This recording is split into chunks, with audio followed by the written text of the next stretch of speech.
क्या बीजेपी सरकार द्वारा लाई गई अग्निवीर योजना पूरी तरीके से फेल हो गई है? क्योंकि अग्निवीर योजना के लॉन्च करने के बाद अब ये महसूस किया जा रहा है सरकार द्वारा कि सेना के तीनों अंगों में अब जवानों की कमी होने लगी है और ये बात कहीं न कहीं सरकार को बहुत ही सता रही है। जहां पर पहले अग्निवीर योजना के तहत सिर्फ 25% जवानों को ही रिटेन करने की बात की जा रही थी, अब वहीं पे सेना की हालत इतनी खराब हो गई है कि ये देखते हुए सरकार ने ये तय किया है कि अब 50% लोगों को परमानेंट जॉब दिया जाएगा।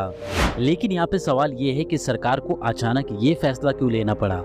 जहाँ पर पहले सरकार सिर्फ 25% लोगों को ही परमानेंट जॉब दे रही थी, अब वहीं पे अचानक 50% की बात की जाने लगी है। तो सरकार के इस फैसले के पीछे मेन दो कारण है, जिसमें से दूसरा सबसे मेन और सबसे बड़ा कारण है। तो पहला कारण ये है कि एक रिपोर्ट के अकॉर्डिंग कोरोना के समय में सेना के किसी भी अंग में कोई भी भर्ती हुई ही नहीं है और जहां पर हर साल सेना से 60,000 सैनिक रिटायर होते हैं और वहीं पे कोरोना से पहले हर साल सेना में लगभग 80,000 जवानों को भर्ती किया जाता था।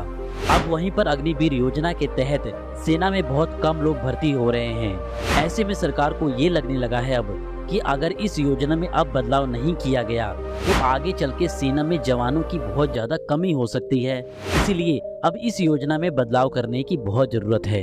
दूसरा और सबसे मेन कारण,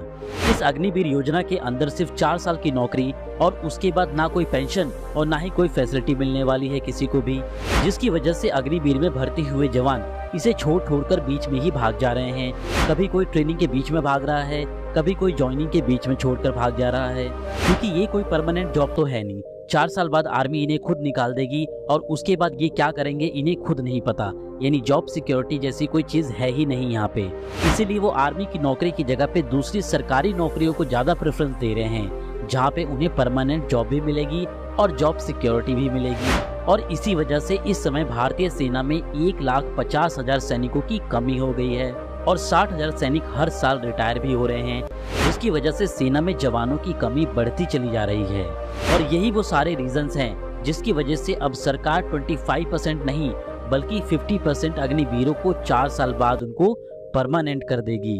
चलो देर से ही सही, लेकिन सरकार को अपनी गलती का एहसास तो हुआ और जिस दिन सरकार को पूरी तरीके से ये समझ में आ जाएगा उस दिन वो सरकार इसको 100% कर देगी और आर्मी में ज्वाइन होने वाले सभी जवानों को परमानेंट जॉब देगी। तो इस वीडियो को अपने सभी दोस्तों के साथ शेयर करें जो आर्मी की तैयारी करना चाहते हैं या फिर जो आर्मी की तैयारी कर रहे हैं, ताकि उनको भी ये इन्फॉर्मेशन मिल सके।